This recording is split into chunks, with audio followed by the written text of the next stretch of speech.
بسم اللہ الرحمن الرحیم. ایک منی لانڈرر، چور، کرپٹ، ڈسانسٹ اور سلگش شخص کی تاج پوشی کے لیے اس کو پاکستان میں لانے کے لیے تمام قانون اور ضابطوں کا جنازہ نکالا گیا، اور ایک ایسا شخص جو 16-17 دفعہ وزیر رہا ہے اس پر الزام لگایا گیا کہ میں مری کے فارس ریسٹ ہاؤسوں میں نے قیام کیا. میں خانہ کعبہ کی چھت پہ گیا ہوں، میں اس کی قسم کھا کے کہتا ہوں میں نے مری کا ریسٹ ہاؤس نہیں دیکھا، لیکن آپ کے عقل چاہیے چوری کرنے کے لیے. 27 اگست کا آپ نے مجھ پہ الزام لگایا، ابھی انہوں نے تحریری طور پر مجھے جواب نہیں دیا. یہ ان لوگوں کو بتانا چاہتا ہوں کہ عقل چاہیے چوری کے لیے. 27 اگست کو میں پرویز الہی کے ساتھ اور مونس کے ساتھ یہ ڈھوک دلال کے لیے پیسوں کا چیک لے رہا تھا، اور سارا میڈیا اور سارا پریس میں یہ ریکارڈ موجود ہے، اخباروں میں بھی.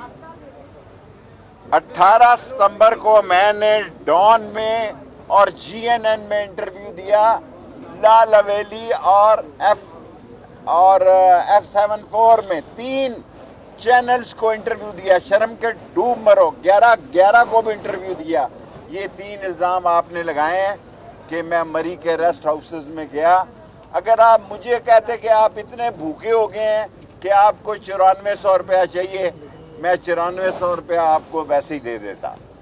میں آج تمام لوگوں سے اپیل کرتا ہوں، خدا کے لیے لوگوں کو الیکشن لڑنے کی کھلی اجازت دی جائے.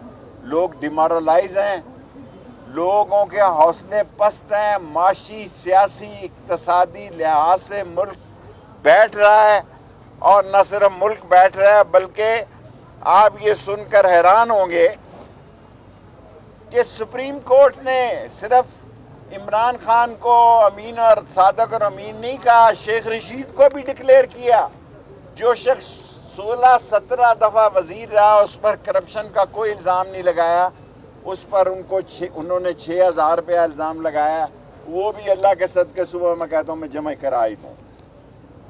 ابھی تک کل انہوں نے 4:20 میں مجھے بلایا کمشنر آفس میں، کچہری میں، پھر لیاقت باغ بلایا، 4:20 پہ بلایا. ابھی تک انہوں نے مجھ پہ کوئی الزام نہیں لگایا کہ میں نااہل ہوں.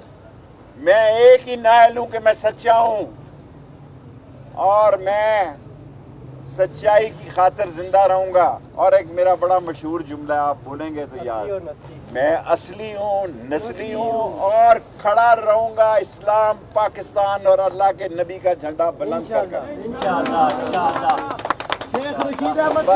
بس ممبری کا کوئی مسئلہ نہیں ہے. میرے پاس بڑے جواب ہیں، کل میں ہائی کورٹ میں بھی آپ کو یہ جواب دے سکتا ہوں. اور یہ جو باتیں کہنا چاہتا ہوں میں آپ کو کہ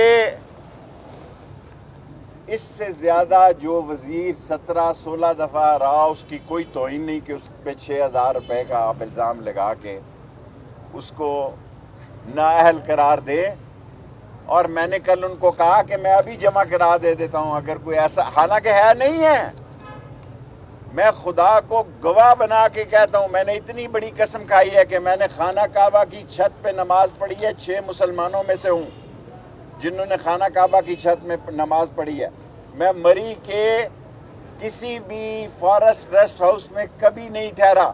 اس کے باوجود جو 3 تاریخیں آپ نے دی ہیں، میں ٹی وی پہ جو اصل لوگ ہیں ان کو بتا رہا ہوں کہ 27 تاریخ کو میں پرویز الہی کے ساتھ تھا لاہور، 18 کو میں جی این این، ڈان اور ان کے ساتھ تھا، 3 انٹرویو دیے، اور 11 کو بھی یہی تھا، 10 کو بھی یہی تھا.